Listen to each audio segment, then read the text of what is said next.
welcome to Songs of Soul, where music meets meaning. We're your hosts, Deyonna and Sarah.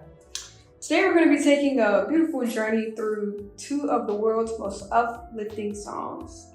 Ludwig van Beethoven, Ode to Joy, and Violet Piara's Gracias a la Vida. I'm so excited to talk about this topic today. This is such an interesting thing. These artists are separated by centuries and continents, yet these two masterpieces have one thing in common. They transcend time, language, and culture to remind us of what it means to be human, to feel joy, gratitude, and unity, even through hardship. Imagine being so impactful centuries and centuries later on to have just us talking about them. I feel like that is just so inspiring that you left such a grandiose history. But enough of that. Let's dive into the stories behind these songs, their creators, and the most powerful ways they continue to shape our world. Segment 1, Beethoven and Ode to Joy, Music Beyond Silence. Let's start with Beethoven. He was born in 1770 in Bonn, Germany. Ludwig van Beethoven is one of the most influential composers in Western music history. But what makes his story even more extraordinary is most of his great works were made and performed while being completely deaf. Deaf? Completely. Imagine creating a symphony without being able to hear it. That's crazy. Completely. Now, Ode to Joy, the fourth movement of Beethoven's Ninth Symphony, was composed in 1824. It's more than just music.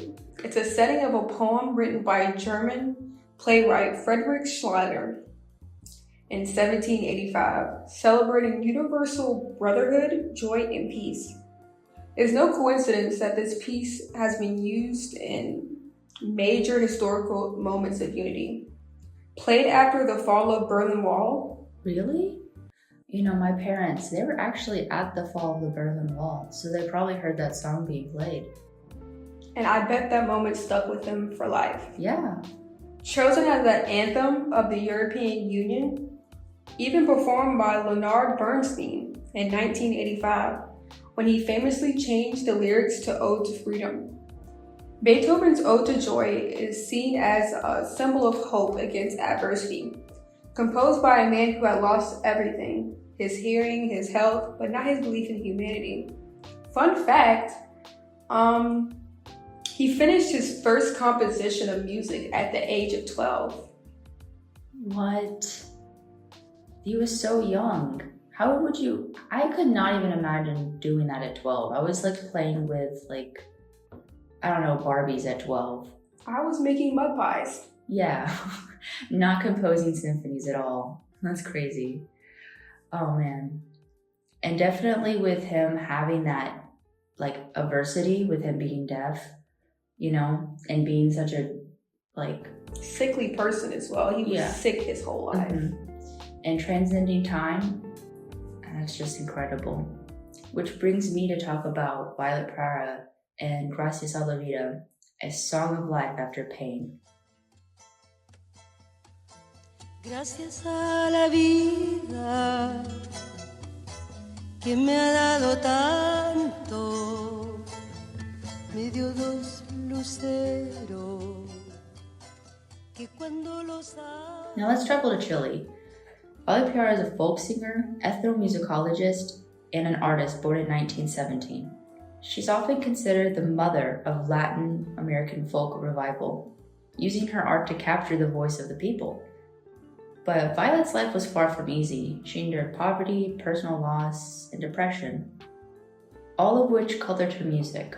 And yet, in 1966, just a year before her death, she wrote Gracias a la Vida, or Thanks to Life. I wonder if she knew that because she knew she was going to die.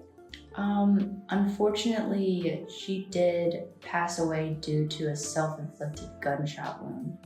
And I would have to say that her song should also be a symbol of suicide awareness, almost. I think it is her voice is so angelic and her song has so much meaning to it, where even though there's bad parts of life, you can overcome them with a positive attitude or being grateful for what you have. And I think more people need to adopt that kind of mentality, maybe having more gratitude in everyday life, like the simple things. Yes, it's such a shame that she passed away and she felt that no one was really there for her. And I think though, even though Beethoven and Piara never met, obviously, they're from different centuries, different worlds, their songs still speak to each other. Ode to Joy cries out for universal brotherhood, a world where all people are united in joy. Yes. And I think, Gracias a la Vida whispers personal gratitude, an intimate thank you to life, not for its perfection, but for its fullness. Where Beethoven's music is more outward and transient, Piara's is more inward and grounded. Yet both meet in the middle, teaching us to endure, to connect, and embrace the bittersweetness of life. They both emerged from personal suffering, yet gave the world beauty. They teach us that art doesn't really just reflect life, it heals it. Mm-hmm. I have to say that even though these are not just the only two artists out there that have dealt with a difficult life and still created beautiful things that transcend time, I think that we still need to find a way to incorporate that into our daily lives. I think maybe one way we can do that is through education. Teachers can use both songs in classrooms to teach empathy, cultural understanding, and even history.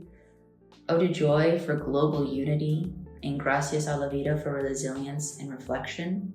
I feel like it's really important for teachers to have music in their classrooms. I feel like now, when I was a child, you really only had mandatory music classes in elementary school. And then once you get into middle school, it's kind of if you want to do band or not. You no longer learn that and the importance of music. So having that more intertwined with your day-to-day life, I feel like that would be better than just sitting in an English class learning how to write essays. Mm-hmm.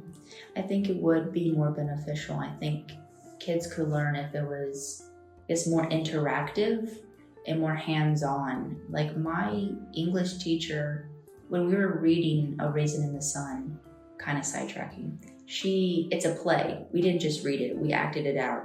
And I think that really made that very influential story really understand the meaning and capture the meaning of A Raisin in the Sun.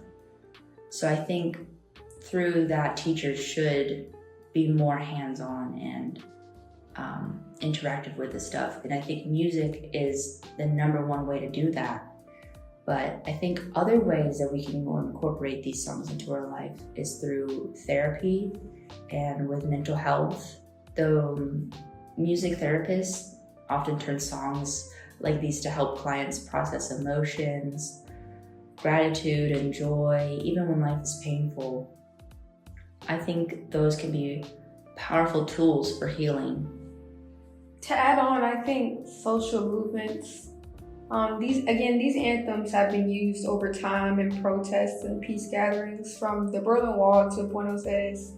They remind us that music is a language everyone speaks. We all encounter music, even if it's on the elevator or in a store. It kind of soothes you in a sense, or it gives you another brainworm to listen to for the rest of the day. Mm-hmm. Is there any other way you think you can incorporate this? Yes, I believe personal growth. Maybe you're going through a tough time, or maybe you feel alone or misunderstood, but just listening to these songs like Ode to Joy or Gracias a la Vida, they remind you that even in silence, you're still heard in a way. Because again, these songs live over time through plenty of hardships, but they're still there just like you are. Right. And I think one thing that really is special with music is that even there's been cases where dementia patients, they can still remember to play the piano, even though it's been years and they can't even remember their family name. anymore. Music sticks with us so intuitively. It's part of us, as it's such a human thing.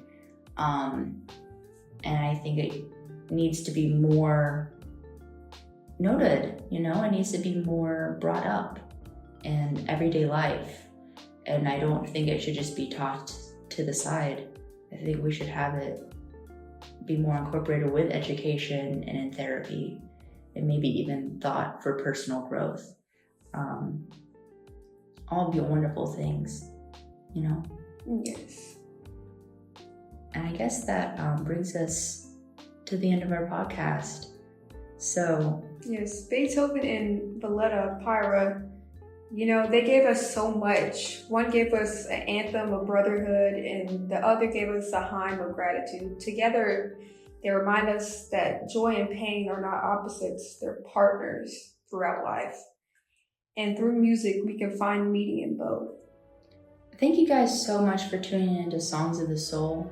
If this episode moved you, share it with someone you care about, and remember, life might not be as easy, but there's always something to sing about. Until next time, keep listening and keep feeling.